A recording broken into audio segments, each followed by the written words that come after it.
Sounds pretty good. A+. You sure it's 97, right? Yes, sir. 90, that's a pretty good. Yes, sir. That's a pretty good number you're doing. 97% down. Nearly 450,000 pounds of drugs have been seized this year, and 2,337 criminal aliens have been apprehended. We've stopped asylum fraud, ended catch and release. If you look at so many of the different crimes that come through the border, they're stopped. We've implemented groundbreaking agreements with Mexico. I want to thank the president of Mexico. He's really a great guy. I think he'll be coming into Washington pretty soon, to the White House. But they have a total of, what's the number today, would you say? Soldiers? What would you say? Over 20,000, sir. Yeah, over 20.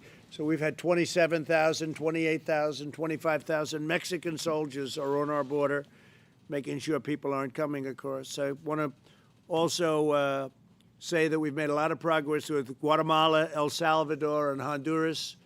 And now when somebody comes over, whether it's MS-13 or anybody else, we bring them back and they take them gladly. In the previous administration, they didn't take them at all. They wouldn't take them. They said, you keep them. Using our emergency public health authorities, we prevented a coronavirus catastrophe on the southern border, shutting down human smuggling and swiftly returning the crossers. We call them crossers. They cross now, we bring them right back. In the old days, it would take years to get them back. You wouldn't get them back. Other administrations, like the previous administration, essentially didn't bring them back. Without these public health measures, the southern border would be a global epicenter of the viral transmission. And if you look at some of the towns on the other side of the wall, as an example, in California, we have a certain area that is heavily infected on the Mexico side. And if we didn't have a border wall there, it would be really a catastrophic situation. So I just want to thank everyone, the Biden people, and he's controlled totally by the radical left, as you understand. He's not controlling it. They're controlling him. They want open borders. They want criminal sanctuaries. They want everything that doesn't work. I don't even think it works politically, frankly, at this point. People see what happened. You'll take a look at what's happening in Seattle, or take a look. Minnesota's such a great state, but you look at Minneapolis and you see what happened there until we sent in the National Guard. We said, you got to do it. As soon as they were there, boom, shut down. All the problems they had shut down. You didn't hear about them anymore. And many other places. Last night in Washington, we heard they were going to take down the statue, Washington, D.C., the statue of Andrew Jackson, a beautiful statue in Lafayette Park. And Mark Meadows is here. He heard about it. I heard about it. We sent people there, and law enforcement did an incredible job. They ran into that place, and we were minutes away.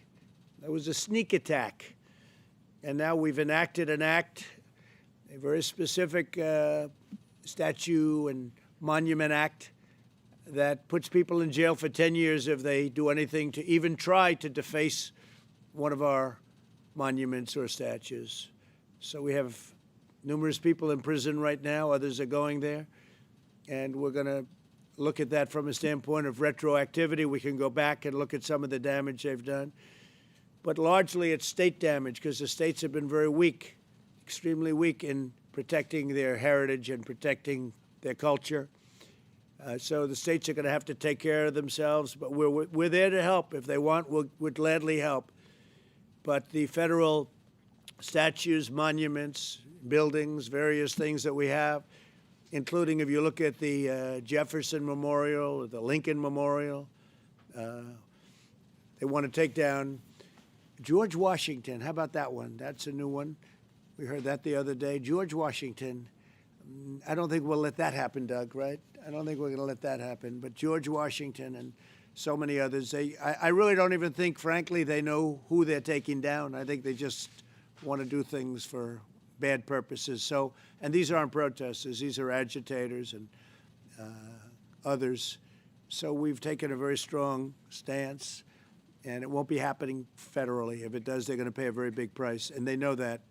It won't be happening with the federal statues and monuments. So with that, I'd like to just introduce Chad Wolf to say a few words about the border, the job we've done on general security. Not just the southern border. The southern border has been a primary focus as everyone knows, because tremendous amounts of drugs and other things come down. Human trafficking, we have that down to the lowest number we've had in many years. And again, being helped a lot by the length of our wall, which is going to be complete very soon. So, Chad, say a few words, please. Well, thank you, Mr. President. And we're here today as a testament to your leadership and determination to secure our nation's borders. In recent weeks, as you mentioned, our country has witnessed an all-out attack against our law enforcement. Thankfully, you have not stood idly by. Instead, you're supporting the brave law enforcement officers who sacrifice so much for all of us every day. And nowhere is that support as important as it is here at the southwest border. Border security is homeland security, and the first priority of any nation is to ensure the sovereignty by protecting the integrity of its borders. Mr. President, you have disregarded the ineffective conventional wisdom put forth by folks in D.C. and have instead listened to your operators. And they have been very clear. They want an effective and lasting border wall system. And you've responded by making available over $15 billion to fund this critical capability. And so your support of the men and women of DHS and CBP is beyond comparison. Others, such as General Simonite and Commissioner Morgan, will talk to you about the attributes of the wall. But let me just focus on a few key issues that you also brought up that goes into securing our borders. Not only the border wall system, but we are also closing loopholes that have served as magnets over the last 3 years, enticing migrants to take a very dangerous journey north to the U.S. And enter our country illegally. We have entered into a number of game-changing agreements with our Northern Triangle partners to stem the flow of the illegal migrants as well. We've demanded, you specifically have demanded Mexico step up their efforts, and we're seeing more and more migrants being turned around at Mexico's southern border before they reach our own. We're also addressing the abuse, as you mentioned, of the asylum system, clamping down on the use of frivolous asylum claims to illegally obtain work authorization here in the U.S. And we're also disrupting and dismantling dangerous cartels by leveraging the unique capabilities of the United States Coast Guard as well as the United States Navy. And we're attacking these criminals where they're most vulnerable, and that's at the sea. And perhaps most importantly, you took decisive action to restrict travel to the U.S. during COVID-19. And you've taken recent action to put American workers first as we reopen the economy. So, Mr. President, I want to thank you once again for your support of the men and women of DHS, also for your support of law enforcement across the country, but particularly here along the southwest border. We look forward to continuing our work on the border wall system and making the border even more secure. Thank you very much. You know, when we first came, there was a thing called a caravan. And you'd have caravans, you'd have these massive amounts of people coming up, and they'd be coming from sometimes Honduras or Guatemala, El Salvador, other countries. They'd come through those countries sometimes, but thousands and thousands of people. I guess the largest one we saw was maybe 15,000. That's a lot of people. Yeah, very dangerous for those people, too. Things that happened on that journey up were brutal, and it was a long journey. But we don't have that anymore because they know they can't get through. And when they know they can't get through, they don't want to go through that. So, you know, we've told other countries you can't do that. You can't have caravans. And they listen to us. So it was it's a big difference right now, tremendous difference. Mark, please. Yes, sir. So a couple things. First, I want to echo what the Secretary said, sir. I want to say, as Commissioner of CBP, thank you.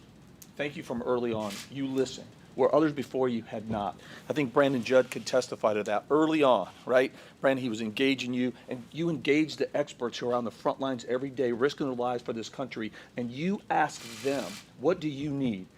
And one of the things they said is, we need an effective border wall system. And Mr. President, you have delivered that.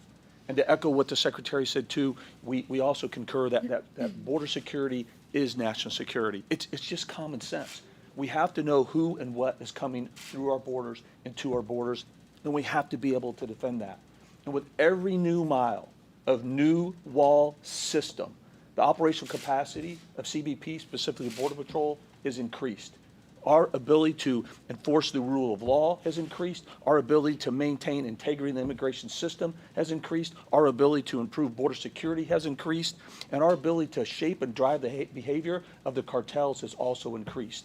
Our ability to impede, deny, and stop the vast threats that we have increased because of your leadership and providing us the tools like the wall system. And I think this is also important. and we've talked about this before, it's not just a wall. I keep saying wall system on purpose, because what you have delivered is something that has not been delivered before. It's not just a bunch of steel in the ground.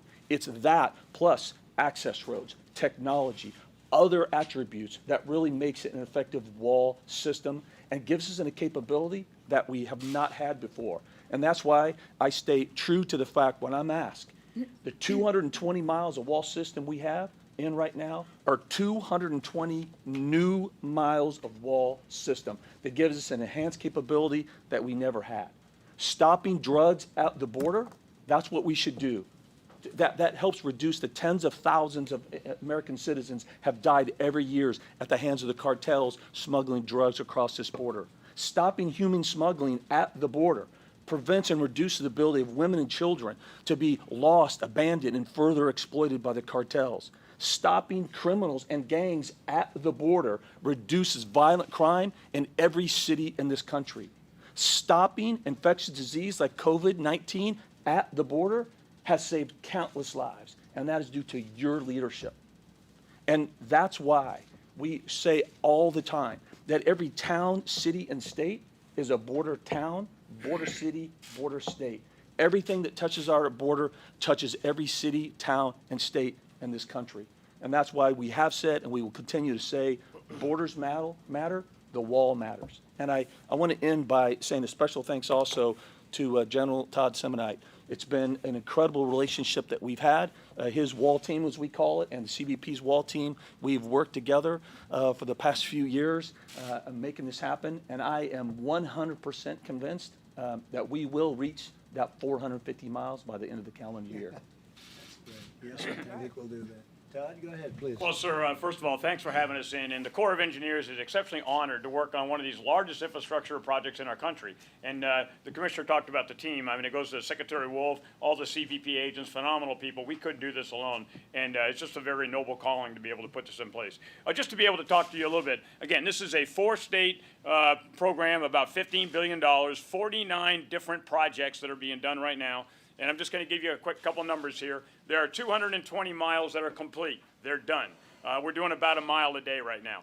Under contract right now, being built, put in the ground, steel and concrete, 384 miles. And then we've got another 129 miles that are actually, we're working through real estate, we're working through the design, and we continue to get all that in. So that would be somewhere over 700 miles that's already under work and being done. That's there's 144,000 panels that are already being put in the ground. These are 8 feet wide, 30 or 18 feet high, already in place in concrete. So it's a pretty massive system. Today, we're actually looking at what we call the Yuma primary. This is 26 miles, cost about $267 million, 51,000 cubic yards of concrete, about 36,000 tons of steel. And, sir, what we've got in this particular project is about 17,000 panels, so a lot going on there. And I just want to end by looking at the elected officials of Arizona, and it goes to the other states as well. CBP, the Corps of Engineers, we're absolutely committed to do this where it is environmentally less impact as possible. We want to put as many jobs as we can into the local community. We want to continue to make sure that we are going overboard on COVID compliance. So right now, our contractors have some of the most stringent measures in America to make sure before they ever walk on the workspace, they're being as safe as they absolutely can. And if there's anything else that we need to do to be able to make sure we're working very, very close with your constituents, we are committed to do that. So, sir, we're honored to be here, and we got a lot of great things going on. Great job. Thank you very much, Todd. Brandon, could I ask you to say a few words? Because you were the ones that said, you told me we need a wall. You got to get the wall. Well, first, President, actions speak much louder than words. You are the only president in my 23-year career that has actually come down to the border multiple times to look at and assess what actually needs to be done. Your agents, I normally call them my agents, but they are your agents. Your agents appreciate the fact that you've gone above and beyond more than any other president in the history of my career. Your agents want two things. They want border security, which is security for the entire United States. And they want economic security for their family, for their friends, and for their loved ones. You built the strongest economy in my lifetime. We trust that you're going to continue to build that economy. Pandemic hit. Nobody saw it coming. Nobody could have predicted it. You will build that economy, and we trust that you will build that economy. You've done more to secure the border. We are at historic lows, and you've done it twice, not just once. None of your predecessors were able to do that. You've talked with the men and women of the Border Patrol. You've invited me to the Oval Office on multiple occasions to consult with what the boots on the ground want. They have consistently told you walls in strategic locations work. It allows us to dictate where traffic goes. It allows us to be a lot more effective. You, not your predecessors, have done that. You built the economy. You have provided border security, and you continue to do it, and we continue to look forward to work with you. Thank you. Thank you, Brandon, very much. It was very interesting because Brandon was telling me right at the beginning we needed the wall and what kind of wall we need, and you have to have a vision through the wall. If you don't have the vision through, and then we met and you all agreed, but we met with your people. We had various design competitions for, I said, if we're going to build it, let's build it right. And we had design competitions, the wall that was hardest to get over, the wall that was impossible to climb, or certainly very, very hard, and this was the hardest. And we built the top of the line, but you were really great help. Thank you, Brandon, very much. So a man that's been so much, just done a great job for the area, and is so into security of this state, of this great state of Arizona. And I just think he's really a fantastic guy, the governor. Could you say a few words, please, Doug? Sure, please. One, welcome back to Arizona, Mr. President. It's good to have you here. And I want to say to be down on the border, for years, Arizonans have heard empty talk about the border. And this is the first administration that has taken action. So I want to say how grateful I am for the partnership with Homeland Security, how your Border Patrol, your Customs and Border Protection, and ICE have all been helpful. The Army Corps of Engineers, not only what they're doing on the wall, but what they're doing for potential surge capacity around COVID-19, I think shows the best of what's possible when there's a partnership between the federal government and the state government. And it's been your leadership that has allowed there to be real action. And in 2014, when I was first elected, there were large areas of Arizona's border that were wide open and unprotected. And on this 220-mile stretch, now there is border security, which is national security. And that will stop drug cartels, human traffickers, and child sex traffickers. And your top folks have partnered with the Border Strike Force in Arizona, and as a result, we've kept dangerous drugs and this poison out of our schools and neighborhoods, as well as protecting people who are not being trafficked over the border. So I'm grateful, and I know there's more to do because the border's longer than 220 miles, and I look forward to working with you in the coming years to complete the job.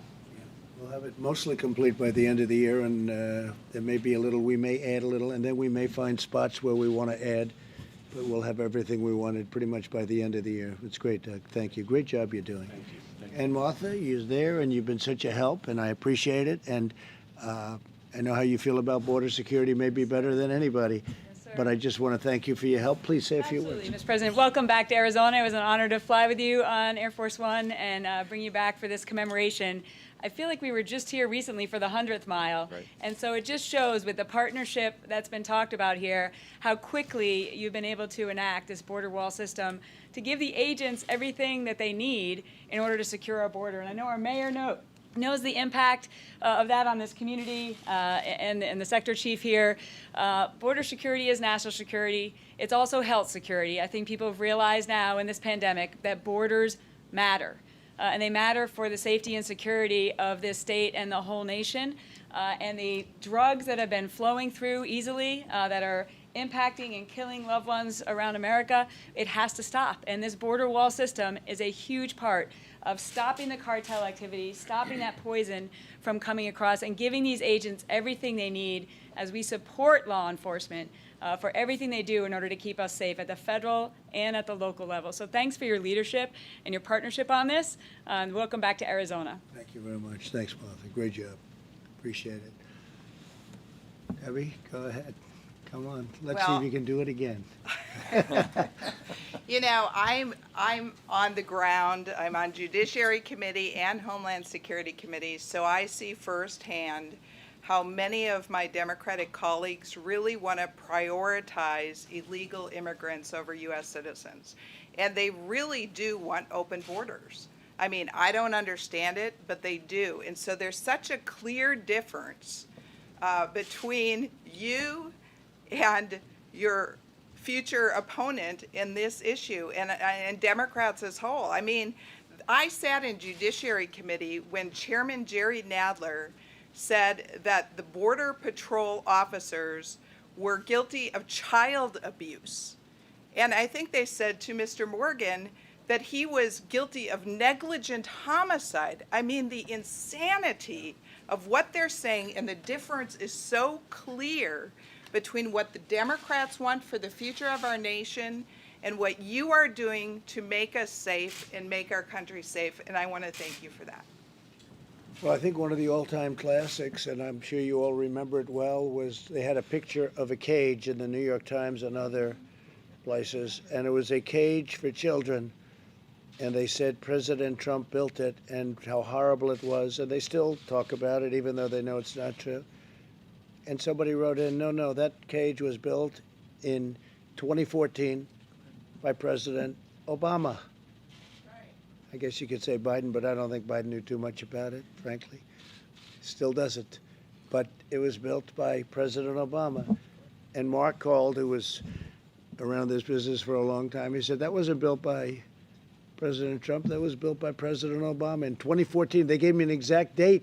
Actually, they gave me the date it was constructed, meaning a series of cages. And I've sort of never forgotten it. And they still say that, you know, they still take that same picture. That's where they get called the fake news, and it's too bad because they ought to straighten it out. It would be so good for our country. But, you know, that was built in 2014. I never forgot it. Somehow I never forgot it. Anyway, Mr. Mayor, would you like to say something? Thank you very much, Mr. President, and thanks again for coming back to Yuma. But thank you, more importantly, for last year when you helped us through a big surge of the Central American families. With the folks with DHS really stepped up and addressed the very specific concern we had. Now, if you fast forwarded that situation to today, and those families were coming through with COVID, that would be 5,200 people coming through my community potentially with COVID. So the wall, it's simple math. The wall prevents people from coming. That prevents the number of exposures we can have to COVID. So from local perspective, that helps our community. But the men and women of DHS that live here, they're our residents, they're our friends, they're our family members. And it's very personal and very poignant fact for us to have those kind of protections in place. So thank you very much. Well, you have to see San Diego. So on the other side of San Diego is a tremendously big problem with COVID and other things. And they wanted that wall so badly. You know, you don't hear this about California. They wanted that wall. They were calling. Everybody was calling. I wouldn't embarrass them by saying who called. But people that didn't want the wall outside wanted the wall. And I built the wall, and it worked 100%. You know what I'm talking about. And then I see one of the politicians 2 weeks later, they should take down the wall. By the way, it worked so well. But he was saying they should have taken down the wall. But now they don't even say that because now it stopped COVID. It stopped everything. It stopped the whole deal. And you've had it and you see the experience. And we're going to take a good look at a big chunk that we have right in your backyard, right here. And I know it's made a big difference for you, man. That's great. You've done a fantastic job. Thank you very much. Chief, would you like to say something? Yes, sir. Welcome, Mr. President, to Yuma. And I really first want to thank you very much for your support of law enforcement, local and federal. It's much needed right now, and it's appreciated. I can tell you I worked on the road back in the early 2000s, and I understand firsthand the calls for service related to undocumented immigrants and how high those calls for service were.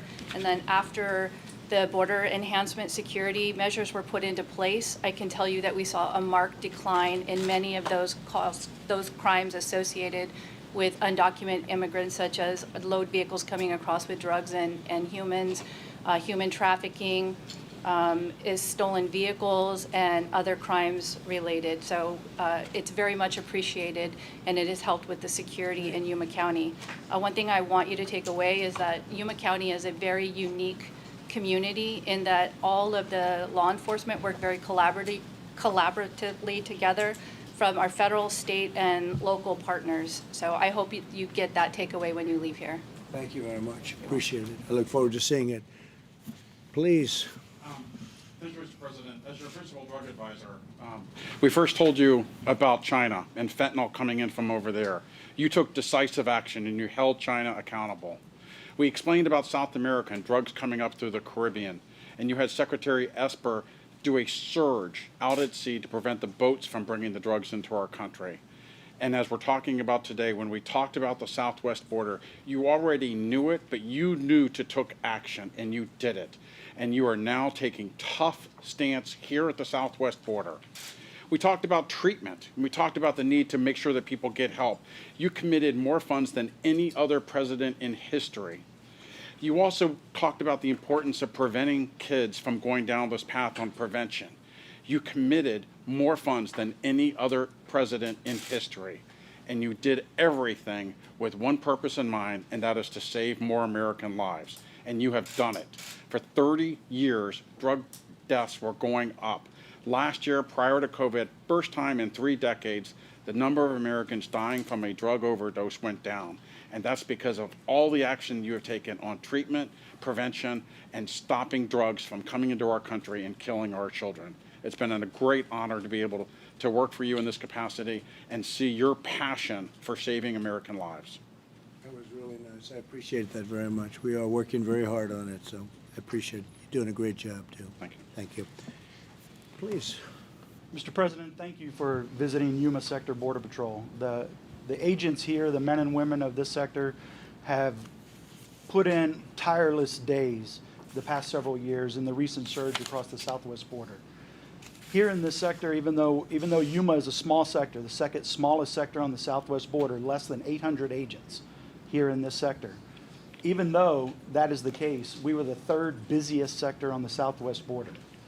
And what that looked like here is in 2017, we had over 12,000 apprehensions, which was more than a 100% increase.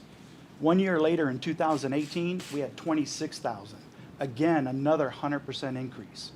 1 year after that, last year, 2019, over 68,000 apprehensions here. And it takes a while for the government, for leadership represented here today, for the members, the elected officials here today, it takes a while for those resources to flow in. And the agents, we know they're coming. We believe they're coming. But now we know it. We see it on the ground. We see what flew in here over the past year to help us out when we were in dire straits in this sector. We did not have the capacity we needed facilities-wise. We did not have the resources we needed. But the agents really fought through that, drove through that, and they did what was right. Because every single person that was coming over here, even though, yes, they broke the law, they still had to be taken care of while they were in our custody. We still had to step up and get that part done. And to do that, we leveraged state officials. We leveraged the local community. You know, we leveraged NGOs in the area to help us. But now, you know, thank you for your leadership, because now those resources have arrived. And now in this sector, we're receiving 110 miles of new wall system. And out there right now today is more than 60 miles already built, already completed. And that 60 miles makes a huge difference. Every single mile of new wall system that is put in, and every single mile, both illegal entries in that particular area, drug smuggling in that particular area, border crime in that particular area has decreased in every single mile that new wall system gets put in. And I thank you for the leadership. I thank everybody at the table today for leadership around the room in order to take on this particular effort and help Yuma Sector Border Patrol in doing what we need to do to help secure the United States.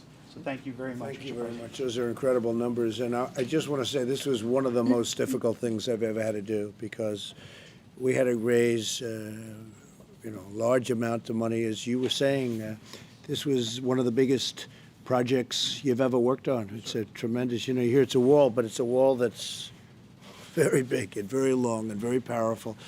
And the Democrats didn't want to do it. They just didn't want to do it, Doug, no matter what. It didn't matter. These are people that voted in favor of it 10 years ago, but they never got it built because they didn't know how to build it.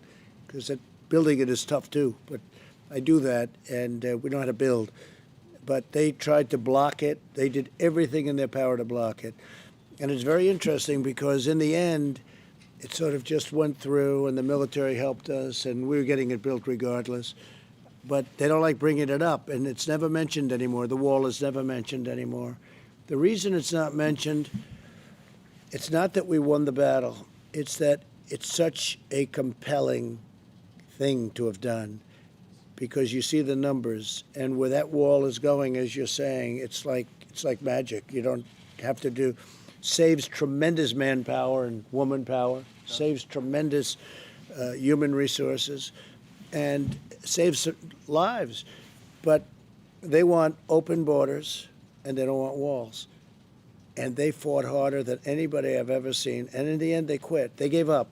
The reason they gave up, because politically it's unacceptable to say, especially with this new disease coming in, the pandemic, the new disease coming in, a gift from China, especially when that happened. And they say, how can we be putting this? So they don't want to talk about the wall anymore. They opposed it. They were strongly opposed to it. And it was interesting because you said about the wall. They'd say, no, we don't need a wall. We can have airplanes flying above. We can have people taking pictures. We can have drones. They wanted drones. I said, what are you going to do, take pictures of everyone flowing across? They didn't want to say, they said, no, walls. That's old technology. No, walls are the greatest technology. I said, I sort of came up with this, I'm sure somebody did before. I said, there's two things, because everything changes in the world. They change fast. Change is so fast. You do a computer and it's obsolete in 2 weeks. But two things that have never changed, a wall and a wheel. We're going to always have wheels, and we're going to always have walls. And we have the best security wall ever built. And we'll have it completed very soon. And the way you said that was very nice. I appreciated the big difference that it's made. It's really great. Thank you very much. Thank you. So we're going to the wall now, and we're going to see a piece of the wall. We're not going to be able to cover 500 miles of view, but we'll be able to cover about 10 yards. But we'll see a piece of a long wall that we're building, and you'll see what we're talking about. We'll see you over there. Thank you, media. Thank you.